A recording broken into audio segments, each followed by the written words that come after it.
The biblical and Quranic concept of God was created in the hearts and minds of their authors, and as these authors became authentic, their documents became authentic. And within the pages of their documents called scriptures, God was born. If you try to question a theologian or religious scholar on the subject of God, and ask them not to use their Bible or Quran, they would not be able to do it. For it was these authors who made the opening statement in the Old Testament of the Hebrews or Jews, also called the Torah. In the beginning, God, Elohim, created the heavens and the earth. Of Genesis 1:1, and, in the beginning was the Word, and the Word was with God, Theos, and the Word was God, Theos, the same was in the beginning with God, Theos. All things was made by him, and without him was not anything made that was made. In the New Testament of the Christians, John 1:1-3. And in the Quran 6:1 of the Mohammedans or Muslims you have, praises be to God, Allah, who created the heavens and the earth.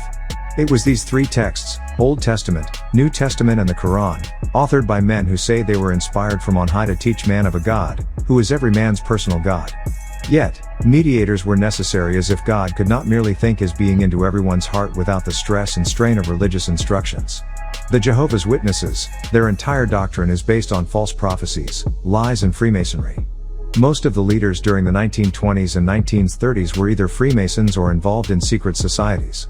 Both Charles T. Russell, the founder of the Jehovah's Witnesses, as well as Joseph Rutherford, his successor, belonged to a secret society. If you look back on some of the old documents, such as the magazine The Watchtower that was published by the Jehovah's Witnesses, you will see symbols and emblems that shows their affiliation.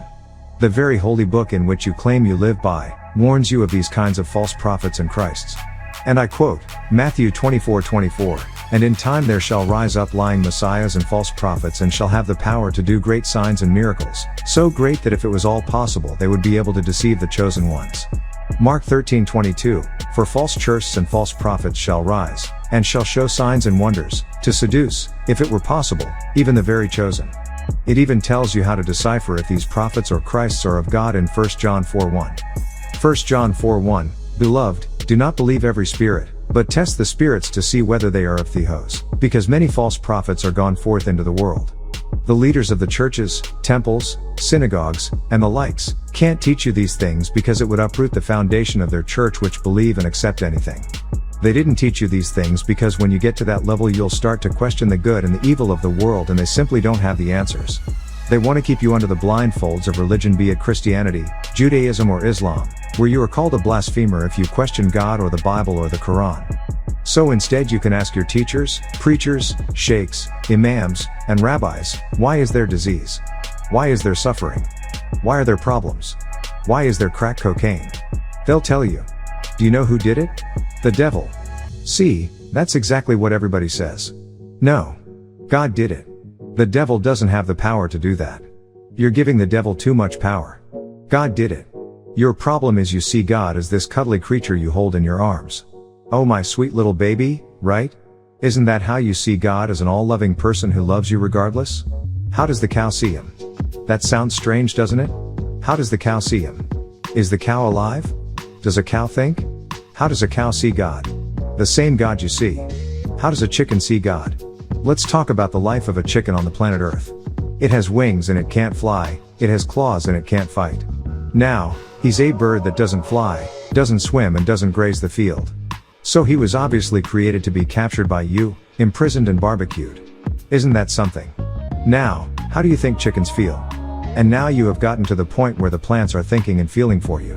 Now let's not pretend, because women are walking around here naming plants and saying, I know that plants can think and feel. Do you actually believe you're saved?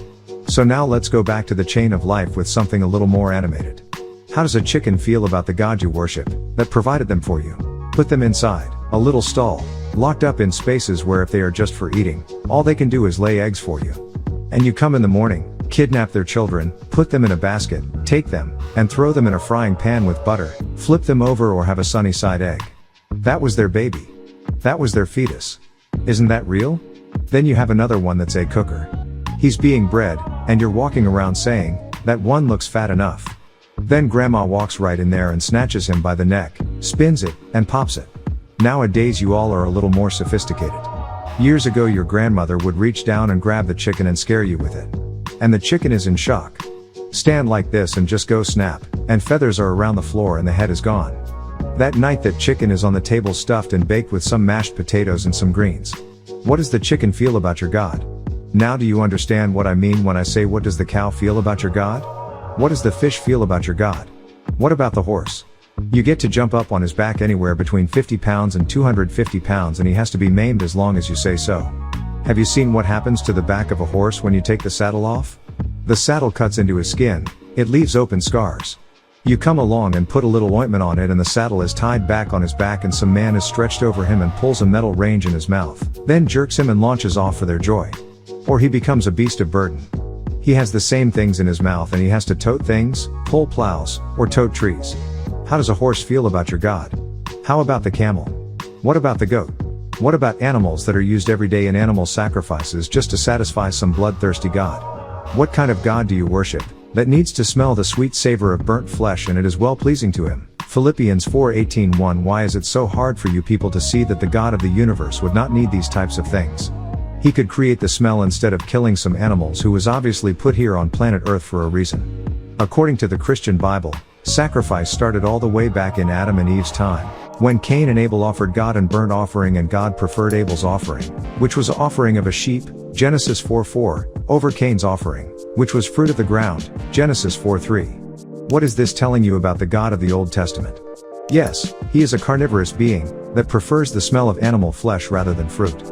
The religious world should be asking themselves, does God have a physical nose to smell the burning flesh of animals? And don't let anyone tell you that this is a spiritual interpretation.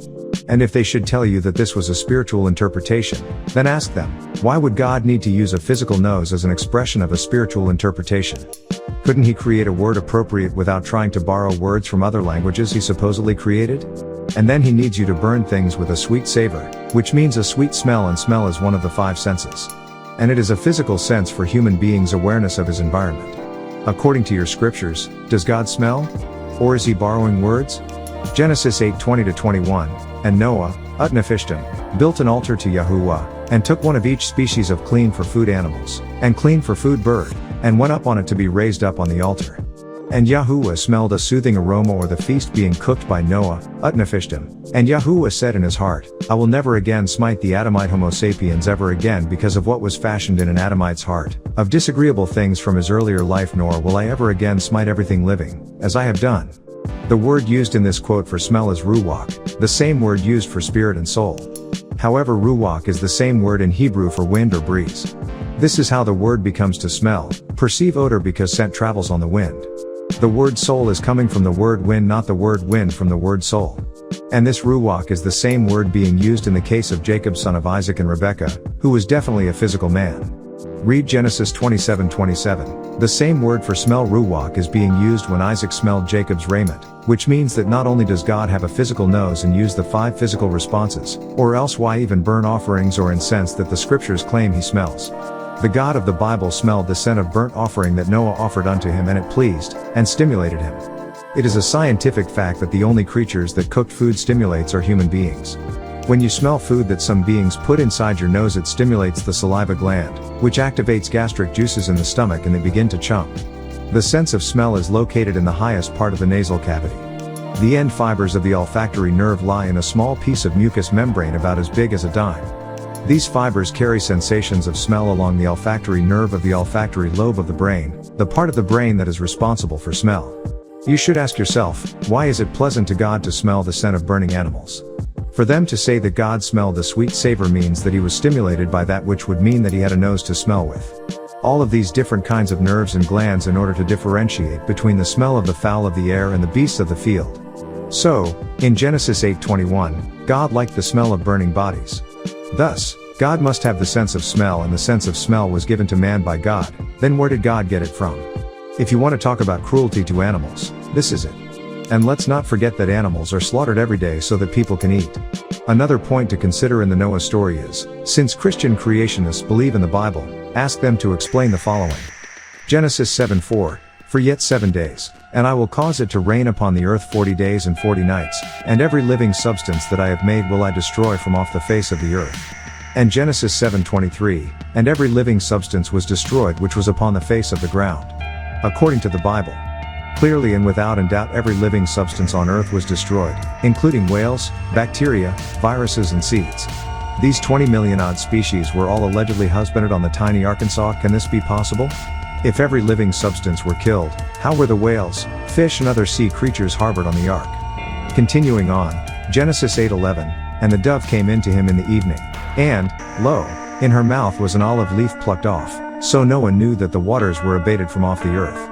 If every substance was killed, how do we find the dove plucking an olive leaf? These are just a few of the inconvenient details the scriptwriters overlooked, and Christians nowadays can't answer. The episode between Abraham and his son Isaac was nothing more than an emotional game. Why did God tell Abraham to offer his son Isaac unto him as a burnt offering? Now we are talking about humans sacrificing unto God, Genesis 22:2. And don't say that he was testing Abraham to see if he feared him. Shouldn't God have known Abraham was going to do as he commanded him to do, being that he was his faithful servant? In Genesis 22:1-19, Abraham proved that he was willing to murder his own son Isaac and burn the corpse on a mountaintop altar as a burnt offering, a human sacrifice to his God. According to Genesis chapter 22, it was God who persuaded Abraham to commit this sin in verse 2. Abraham obeyed the orders that were given to him by God. Now, try to picture this. Abraham built the altar, gathered and stacked the wood on the altar, tied Isaac up and laid him on the altar in verse 9. Now all the while that he is preparing this death chamber called an altar to kill his son, can you imagine the agony he was going through? Then Abraham took out a knife and was about to kill Isaac in verse 10 when the angel of the Lord called to him in verse 11 and said not to kill Isaac after all in verse 12. It seems that, as long as Abraham was willing to butcher Isaac, God did not expect him to go through with it. However, God was pleased with Abraham's willingness in verses 16-17. Why play emotional games?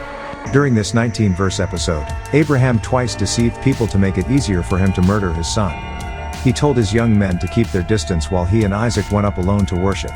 Although he intended to kill Isaac, he told the servants that he and Isaac would both return to them in verse 5. When Isaac, realized that a sacrifice was being planned, he asked Abraham where the lamb for the burnt offering might be in verse 7. Although Abraham intended for Isaac to be the burnt offering, he reassured Isaac that God would provide a lamb in verse 8.